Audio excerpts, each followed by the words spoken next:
Hello and welcome back to the seminar. You are listening to another deep dive into bodies, systems, and stories, a critical history of medicine. That's right. We are picking up right where we left off, turning the page to lecture 15. Yes, and it's a big one. For anyone joining us just for this session, it's probably worth remembering this is all part of a larger narrative arc. We spent the last few lectures looking at the often brutal state of mid-19th century practice, the tools, the theories. Now we're sort of zooming out to look at the system itself. Exactly. Today's lecture is titled From Proprietary Schools to the University. And, before we even get into the weeds with dates and names, I just want to set the scene. Okay. I want you to picture something.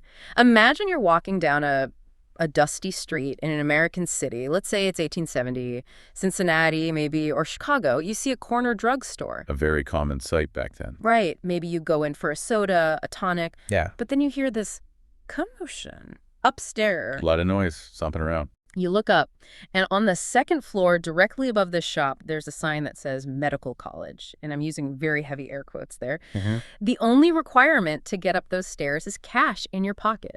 You walk in, sit on a hard bench, and listen to a lecture you might not even understand because, well, you might be functionally illiterate. And that's it. That's the beginning and end of your training. That's how you become a doctor. And it sounds like a joke, but that's what we're talking about today. It really does sound like a caricature, doesn't it? Or maybe a scene from a dark comedy. But you are describing the absolute unvarnished reality of what we call the proprietary era. It's just wild to think about. So today we're telling the story of how we got from that drugstore diploma mill to the, high-tech, high-pressure university model that we all recognize today. It is a massive, massive transition. We're essentially covering the transformation of American medical education from, say, the end of the Civil War around 1865 all the way up to 1910. So a pretty tight window, historically speaking. Very tight for such a radical change. This is the period where the modern medical identity was literally forged. So the mission for this deep dive is to really understand how medicine moved from being a trade, something driven almost entirely by profit, to a profession grounded in, pedagogy and science. Exactly. And our primary guide for this session, as it's listed in the syllabus, is Kenneth Ledmer's fantastic book, Time to Heal. We'll be pulling heavily from that to understand the structural and economic changes that were happening under the surface. It's a dense text, but it's essential for this topic. Absolutely. It really gets into the economics behind the curriculum, which is, something we often overlook. Okay, so let's jump in. If this were a slide on a screen slide 1 in our deck, we'd be looking at a split screen, a real visual contrast. A study in contrast, yeah. It's meant to anchor the whole lecture. On the left, we've got this grainy black and white photo, maybe from the 1870s, 1880s. It's a proprietary medical school class, and it is huge. It's all men, and honestly, they look rowdy. They do. There's a chaotic energy to it. It doesn't look like a serious academic setting. No, it looks chaotic because it was chaotic. You can almost smell the tobacco smoke and the stale air in the room. It's a lecture hall, but it feels more like a political rally. Or a town hall meeting gone wrong. Right. These weren't the polished ethical figures we imagine.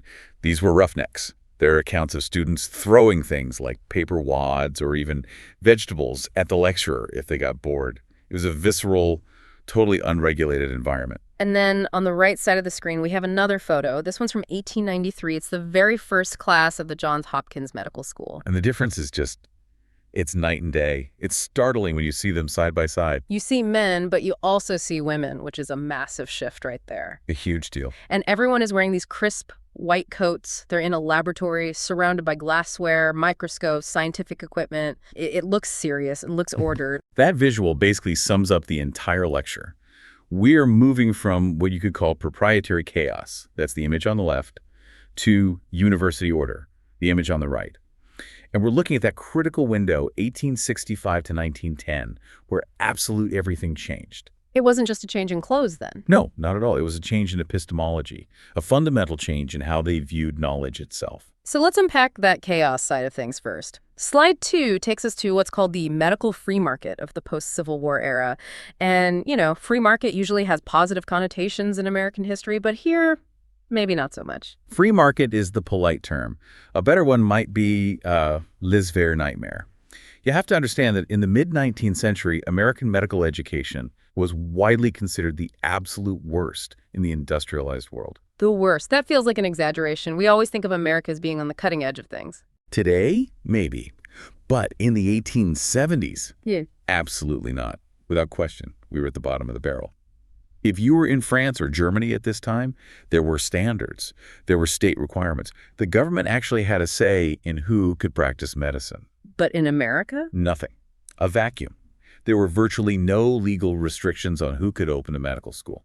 So walk me through this. If I'm a doctor in, say, 1870, and I want to make some extra cash, I can just put up a sign. Pretty much.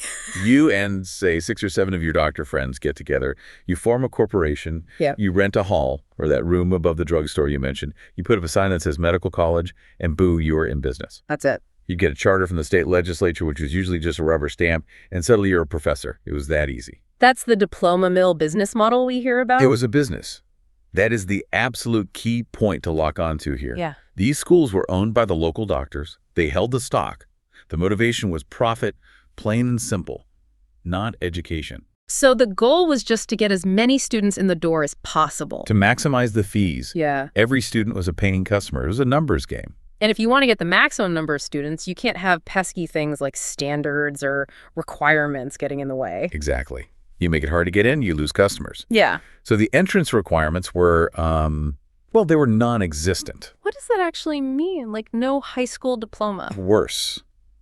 In Time to Heal, Ludmer notes that the only real requirement was, and I'm quoting here, the ability to pay the fees. So you could have students who couldn't even read or write. Functionally illiterate, yes, it was common. If you had the cash, you were in. There was no vetting process because every student you reject is lost revenue.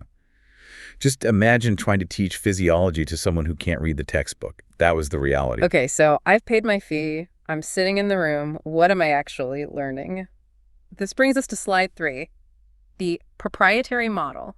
The syllabus here mentions a didactic curriculum. Right. Didactic is just a fancy pedagogical term that, in this context, means instruction by lecture only. So sit down and shut up. Essentially, you are a passive vessel. Yeah. You're there to listen.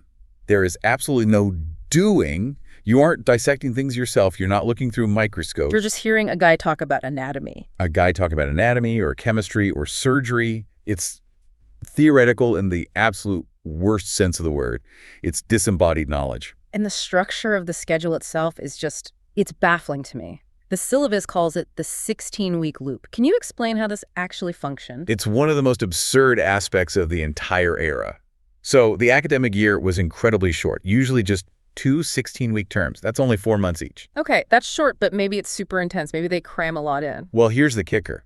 The second year of your medical education was simply a repeat of the lectures from the first year. Wait, literally the same lectures, word for word? The exact same lectures. You'd sit there for 16 weeks, hear everything once. Then you'd come back the next year and hear the exact same guys say the exact same things all over again. It was a loop. Why? I mean, that seems incredibly inefficient for learning. You're just hitting replay. But it is incredibly efficient for profit. Mm-hmm. That's the lens you have to view this through. Think about it. To have a graded curriculum where you teach basics in year 1 and advanced stuff in year 2, you need more faculty. More organization. More rooms, more space. Repeating the loop costs nothing. You don't need labs, you don't need equipment. All you need is a room and a guy with a voice. It minimized overhead to almost zero. It's like watching a movie and then immediately watching it again and calling that a film degree. That is a perfect analogy. And the faculty, these 7 or 8 doctors who owned the school, they were all part-time. Of course, because they had their own private practices to run. Exactly. And the teaching itself was a form of advertising. This is sort of the hidden curriculum of the proprietary school. If I'm a professor at the local medical college, all these students I graduate are going to remember me. Ah, I see. So when they get out into practice in the surrounding towns and they have a difficult case or a surgery they can't handle, who are they going to call? They're going to call their old professor. They'll call me in as a consultant and I'll get a fee. It's a referral network masquerading as a school. It's a way to capture the market share of the next generation. In many cases, yes. It was brilliant from a business perspective. Yeah. And graduation. You listened to lectures for 32 weeks total. Then you got your degree. No internship, no residency, no hospital time required. You were a doctor. That is terrifying. It explains so much about why quackery was so rampant. You essentially had people with zero practical skills being unleashed on the public. It was a public health crisis, hiding in plain sight. And the best physicians, the real leaders in the field, they knew it. So surely someone looked at this whole situation and said, this is a disaster. Which brings us to slide 4, the impetus for reform. And it seems like we have the Germans to thank for it. We do, in large part. Yeah. In the late 19th century, Germany was the center of the intellectual universe, especially for science and medicine. If you were a young, ambitious American student and you actually wanted to be a good doctor, not just a diploma mill graduate, you went to Europe. You've had to leave the country. You had to. Specifically, you went to France and even more so to Germany. So what was happening there that wasn't happening here? In a word, Wissenschaft. Wissenschaft. It sounds very serious. What does it actually mean in this context? Well, literally, it just translates to science. But culturally, within the German university system, it implied something much deeper. It meant a systematic, rigorous, research-based approach to knowledge. The German model was focused on the laboratory, on producing new knowledge, not just repeating old dogma. So in the U.S., we're repeating lectures from 20 years ago. In Germany, they're in the lab discovering bacteria. Exactly. This is the era of Robert Koch and Rudolf Virchow. They're making fundamental discoveries. So American reformers, these young doctors, go to Berlin or Vienna. They see these incredible labs. They see students actually looking through microscopes, engaging with biological material, and then they come back home to the U.S. and look at the drugstore schools. And they must have been horrified. Deeply, deeply embarrassed. They realize the American system is a complete joke on the world stage. It's a trade school system trying to operate in a scientific world. You have this massive brain drain where our best and brightest left the country to get trained, and they came back radicalized. They wanted to burn the whole proprietary system to the ground. So who actually fixes it? You'd think the doctors themselves would want to clean up their own house, but you just said they were making money hand over fist with the old model. That's the problem. The medical guilds, the local doctor groups and associations, they had no financial incentive to change. They were profiting from the chaos. So, as we see in slide 5, the reform didn't come from inside medicine. It came from the university presidents. The administrators take charge. This is a massive power shift. Yeah. And we're talking about absolute titans of higher education here. Charles Eliot at Harvard, James Angel at Michigan, Seth Low at Columbia. These men wanted to elevate their universities to be on par with the great European institutions. And they saw the shoddy medical schools attached to their names as a profound embarrassment. I love this story about Charles Eliot. It feels like a scene straight out of a movie. It's a classic, yeah. Charles Eliot becomes president of Harvard in 1869. Now, at that time, Harvard Medical School was basically a proprietary school that just happened to use the Harvard name. It was run by the doctors, for the doctors. They collected the student fees. They set the laughably low standards. They kept the money. And Eliot decides that's not going to fly anymore. No. He does something unprecedented. He actually walks into the medical faculty meeting and sits down in the presiding chair. The boss. He literally took the seat at the head of the table. And the older doctors were just furious. They loved the profitable, easy, proprietary model. One of them famously asked him why all these changes were happening after 80 years of doing things the old way. He asked, "Why is everything different now?" And what did Eliot say? His response was simple. "I can tell you why. There is a new president." Boom, mic drop. It was a declaration of war, essentially. His goal was to treat medicine as a rigorous academic discipline, just like law or philosophy, not as a simple trade. He wanted to fully integrate it into the university structure, bringing it under the same administrative and, crucially, financial control as the classics or mathematics departments. So what did this university order actually look like in practice? Slide 6 shows us the graded curriculum. Right. And this is the logical and structural opposite of the 16-week loop. Instead of just repeating everything, you have a sequence. Yeah. A logical progression. Exactly. It seems so obvious to us now, but it was revolutionary then. The idea that you must master A before you can possibly understand B. So year 1 is foundational, anatomy and chemistry.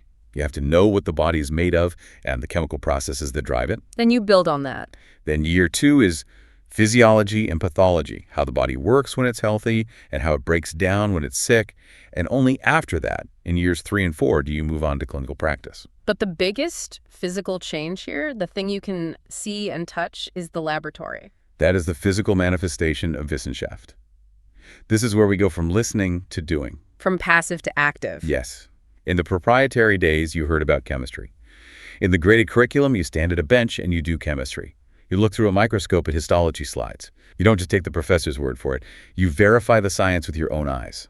That completely changes the student's role in their own education. It forces the student to be active, to observe, to test, to think critically, rather than just memorize things by rote. And of course, this expansion meant the course of study itself had to get longer. It went from 2 short years to 3 years, and finally to 4 full years of 9 months each. That sounds much more like the medical school we know today. But this whole shift required a brand new relationship between the school and the university. Which brings us to slide 7, the university connection. This connects right back to Eliot and the other presidents. To make this new expensive curriculum work, the medical schools had to give something up. They had to lose their autonomy. They couldn't be independent businesses anymore. Not if they wanted to survive. The proprietary schools were autonomous. The new model required them to submit to university rule. The university started regulating admissions, finally keeping out the illiterate, for one. They set the academic standards. And the money. What happened to the fees? That's the big one, the removal of the direct profit motive. Pseudo fees no longer went directly into the professors' pockets. They went into the central university treasury. Which broke that direct link between number of students and professors' personal salary. It completely severed it. And that changes the incentives entirely. So why on earth would the doctors agree to this? They're losing money, they're losing control. Why didn't they just walk out and start another proprietary school down the street? It's the trade-off. They lost direct cash flow, but they gained something else: prestige, stability, and the ability to raise endowments. Being a university professor carried a lot more social weight than being a proprietary school owner. It elevated their status from tradesman to scholar. So they traded cash for cachet. Precisely. It legitimized them in a way that just owning a business never could. And that leads us directly to slide 8, the rise of academic medicine. This is where we see a whole new type of career path emerge. The full-time faculty member. Before this, every single medical teacher was a practicing doctor who taught on the side. But now, with this new focus on science and research, you needed people who were devoted entirely to the school. So a professor of medicine becomes more like a professor of history or economics. Their main job isn't running a shop on the side. Yes, exactly. This started first with the basic sciences, the anatomists, the physiologists, the chemists. They stopped seeing patients altogether to focus full-time on research and teaching. Abraham Flexner later described it perfectly. A professor of medicine is primarily a student of problems and a trainer of men. And this creates a split, doesn't it? Academic medicine becomes a distinct career path from private practice. A huge split that, still exists to this day. The whole town versus gown dynamic in medicine starts right here. The academics in the university looked down on the practitioners as being unscientific, and the practitioners looked at the academics as living in ivory towers, completely disconnected from the reality of patient care. But all of this, the labs, the full-time salaries, the 4-year curriculum, this just sounds incredibly expensive. Oh, massively expensive. And that brings us to the crisis point in slide 9, the cost of reform. If we were looking at a ledger sheet from a medical school, say from 1890 to 1910, we'd just see a massive, massive spike in operating costs. It's the economic crisis of the reform movement. Learning by doing is not cheap. In the old days, all you needed was a room and a stove for warmth. Now, you need dozens of microscopes, you need chemical reagents, you need cadavers, you need dedicated laboratory space. You have to pay people. And most importantly, full-time scientists need salaries. They aren't earning fees from seeing patients, so the school has to pay them a living wage. And I'm guessing the tuition fees from the students couldn't possibly cover all of that. Not even close. In the proprietary model, tuition covered everything with plenty of profit left over because the costs were basically zero. In the new scientific model, tuition couldn't even cover the basic overhead. The entire proprietary business model broke down completely under the weight of these new scientific requirements. So if you're a school that relies solely on tuition, you're dead in the water. You cannot compete. You get caught in a vicious cycle. You can't afford to build the labs necessary to attract the good students, and you can't attract the students to get the money to pay for the labs. This feels like a real survival of the fittest moment in medical education. So how did the survivors actually survive? Slide 10, philanthropy and endowments. The solution was outside money. You had to find a sugar daddy, for lack of a better term. Enter the robber barons. Exactly. John D. Rockefeller, Andrew Carnegie, the great philanthropists of the Gilded Age. And for public universities like Michigan, you had state support. These wealthy industrialists saw science and efficiency as the future. They wanted to invest in progress. So this is what creates the huge divergence we see. A massive one. A tiered system emerges almost overnight. The schools that successfully affiliated with the university and managed to get those big endowments like Harvard, Penn, Columbia, they thrived. They built the labs. They hired the star professors from Germany. And the schools that didn't, the ones that tried to go it alone. The proprietary schools, the ones that tried to stay independent, they began to starve. They couldn't afford the modern equipment, so the best students stopped coming. And with no students, there was no money. It was a death spiral. Now, amid all this transition and chaos, one school pops up that basically changes the entire game. Slide 11, the Johns Hopkins model. 1893. This is the year everything crystallizes into a new form.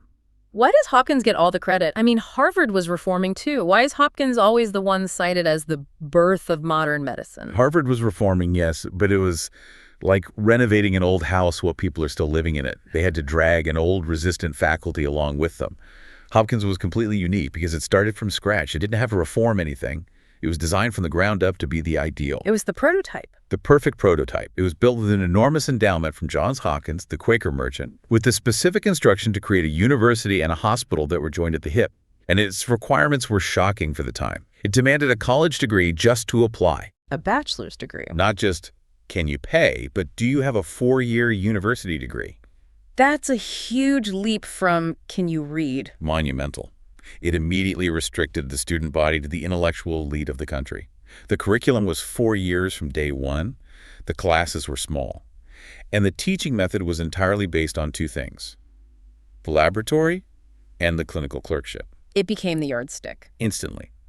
If you were a medical school in America after 1893, you were being measured against Hopkins. It became the undisputed gold standard. Let's talk about that clinical clerkship you mentioned, which is in slide 12, because this is a term we hear on medical TV shows all the time, the clerks, the interns, but it started here. It did, and it represents a profound shift in pedagogy and the method of teaching. We moved from the amphitheater to the ward. The amphitheater being that classic image we have of a steep lecture hall where all the students are looking down at a tiny surgery happening way down in the pit. Right. Where you are a distant spectator. You might be 50 feet away trying to see what's going on.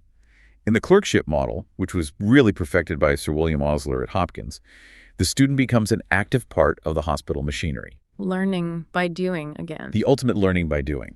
You are assigned patients. You take their histories. You do their blood work in the lab. You touch the patient. You are responsible, under constant supervision, for their care. You follow that patient from admission all the way to discharge. But to do that, to make that work, the medical school needs a hospital. It can't be separate. Correct. You can't just send students to random private hospitals or practices. The medical school needs its own hospital. The teaching hospital, that's a whole other can of worms we're going to open up in Lecture 17. But for the purpose of education, it meant the school and the hospital had to be married, functionally and physically. Okay, so we have the rise of the university model, the economic crash of the proprietary model, the gold standard of Hopkins. Now, Slide 13 seems to want to address a common myth. I think most people who know a little bit about medical history, they think the Flexner report, which we'll cover next time, was the thing that killed all the bad schools. That is the common narrative, absolutely. Abraham Flexner writes his damning report in 1910. He exposes all the diploma mills, and they all shut down in shame. It's a nice, clean story of a heroic whistleblower saving the day. But Slide 13 calls this the pre-Flexnerian shakeout. Right. We need to bust that myth.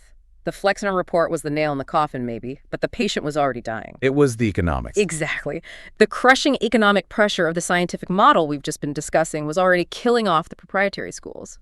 They were closing down or merging with universities long before 1910 because they simply couldn't afford to keep the lights on anymore. They couldn't afford to build the labs that the students were starting to demand. Precisely.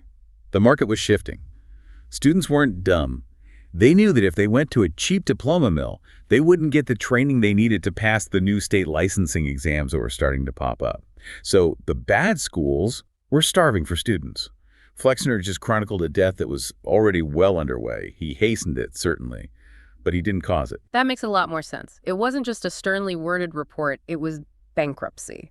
Now, slide 14 brings up a really important social consequence we hinted at earlier, the educational pyramid. As medical education became more rigorous and more expensive, it moved to the very top of the educational hierarchy. You have elementary school, then high school, then a 4-year university degree, and then at the very peak of that pyramid, you have medical school. It became an elite institution. And this new structure, this pyramid, it prioritized merit and academic preparation. Which sounds good on paper. I mean, we want smart, well-prepared doctors. It is good for science. It's undeniably good for the technical quality of patient care. But we have to look at the social cost. That's the critical history part of our course title. This new pyramid structure began the systematic exclusion of almost everyone who couldn't access those lower tiers of the pyramid. Right. If you were African American in 1890, or from a poor rural family, or a recent immigrant, and you couldn't get into a good high school or afford a university because of segregation or poverty, well, the door to medicine was now slammed shut in your face. So in the old days, the cash-only model was terrible for quality, but it was, I guess, technically open to anyone with money. The new model created a wall. A wall built of academic credentials. And it had a profound effect. It raised the quality of the average doctor, no question. But it also dramatically narrowed the demographic of the profession. It made medicine for generations the almost exclusive domain of the white male upper middle class. And that's a tension we are still grappling with today, isn't it? The question of who gets to be a doctor. Absolutely. The pipeline problem, the debates about diversity in medicine, the roots of all of that are right here in this transition. So let's wrap this up with slide 15. We've covered a tremendous amount of ground. We really have. If we just look at the timeline, it's pretty stark. In 1865, we have proprietary chaos, a total free-for-all. By 1893, we have the Hopkins model of the new ideal. By 1910, which we'll see next time, we have the Flexner report making that ideal the law of the land.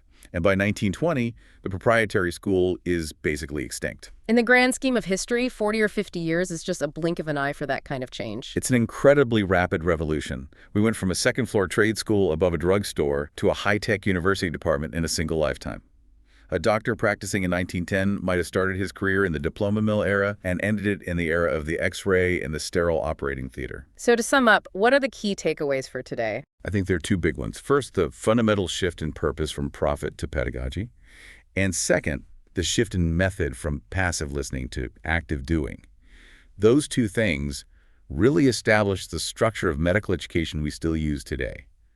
4 years, split between the basic sciences and clinical practice. It's amazing to think that the structure of the classes our listeners might have taken, or that their own doctors took, was basically invented by Charles Eliot and the folks at Hopkins way back in the 1890s. It has been a remarkably durable model. But, as I mentioned, we've built the ideal school. Now the challenge is to standardize the output across the entire nation. And that leads us to the cliffhanger for next time. Yes. Next time, we look at the document that codified this entire revolution, the Flexner Report. It's the document that slammed the door shut on the old way of doing things and, frankly, closed the doors on a lot of people in a lot of schools. Lecture 16, the Flexner Report and its aftermath. That's where we're heading next. It's going to be a controversial one. I can't wait. So what does all this mean for you, the listener? Well, think about the last time you went to a doctor. You trusted that they knew what they were doing. You trusted that they understood the chemistry of the drug they prescribed or the anatomy for the procedure they were doing. That trust exists because of this transition. It exists because we as a society decided that medicine shouldn't just be a business. It had to be a learned profession grounded in science. But as we sign off, here's a provocative thought to chew on. We moved medicine into the university to save it from the greed of the open marketplace. We wrapped it in the prestige of science and academia. But today, with the massive costs of healthcare, the influence of insurance companies, and the corporate systems that now run most hospitals, are we drifting back toward a new kind of proprietary era? Where the university health system is just the new business. That's something to mull over. That's it for Lecture 15. We'll see you in the next deep dive.